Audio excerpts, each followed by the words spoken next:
Ok, donc ça c'est un peu un épisode de transition. Je sais que ça peut poser problème à certains, donc je vais vous expliquer des bases de calcul qu'il faut absolument avoir pour les examens de GOIE. Et le mieux, c'est vraiment de les avoir au clair, comme ça on est sûr de bien attaquer cet examen. Ok, donc la première chose qui peut vous poser problème, c'est que dans un examen, vous n'aurez jamais tous les prix en euros ou tous les prix en dollars. On va toujours vous donner une partie des prix en dollars, une partie des prix en euros. Pourquoi? C'est parce qu'on veut que vous soyez capable de faire une conversion. Donc là, je vais vous expliquer vite fait comment on fait une conversion d'euros en dollars. Donc pour ceux qui connaissent déjà, c'est trivial. Pour passer des euros au dollar, on va faire un produit en croix. Voilà. Donc là, on va avoir des euros et là, on va avoir des dollars. Il faut savoir que dans un exercice, on vous donnera toujours un taux de change. Donc souvent, ça serait quelque chose comme 1 euro est égal à 1,50 $. Ok? Et là, le produit en croix, c'est là qu'il est magique. C'est que si vous avez un tarif en dollars à convertir en euros, donc là, vous avez par exemple 100 dollars et vous voulez savoir combien ça fait en euros, et vous faites 100 fois 1 divisé par 1,5. Voilà, donc ça sera toujours fois divisé. On part toujours en diagonale. Donc ça sera pour convertir un prix en dollars, de dollars en euros. Donc 100 fois 1 divisé par 0,5. Voilà, maintenant même chose à l'envers. Si vous avez 100 euros et que vous voulez savoir combien ça fait en dollars, c'est la même chose. 100 fois 1,5 divisé par 1. Pareil, le produit en croix, mais la même chose à l'inverse, et là vous aurez votre résultat.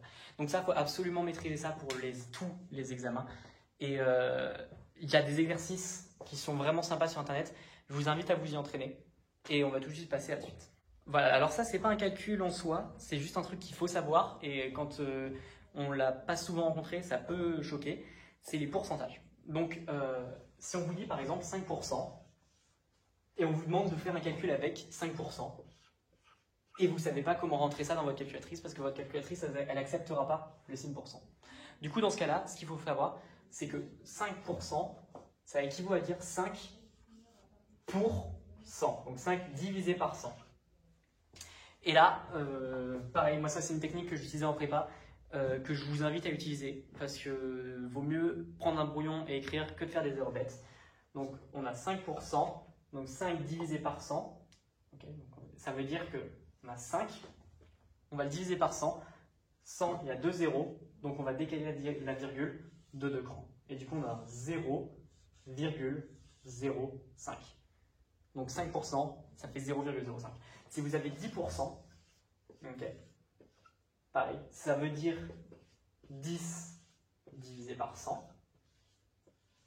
Et pareil, on pose, ça veut dire 10, 100, 2 zéros. Donc on va décaler la virgule de 1 cran, 2 crans, 0,1. Ça, pareil, je vous invite à aller le faire au brouillon, comme ça vous ne ferez pas d'erreur. Ok, autre chose à savoir maintenant, c'est les cotations. Donc ça, c'est vraiment quelque chose qu'il faut absolument savoir. Je pourrais faire une autre vidéo entière sur les cotations si ça vous intéresse. En attendant, là, je vais juste vous dire les 3 valeurs à retenir, hein, puisque comme ça, si vous les oubliez, vous avez juste à regarder cette vidéo. Donc il faut savoir que les 3 modes de transport sont maritimes,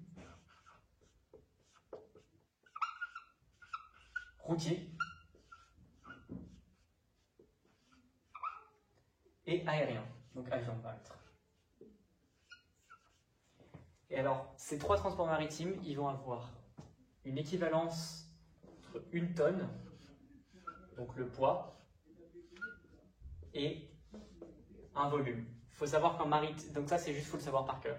En maritime, 1 tonne est égale à 1 mètre cube. En routier, 1 tonne est égale à 3 mètres cubes. Et en aviation, en aérien, 1 tonne est égale à 6 mètres cubes.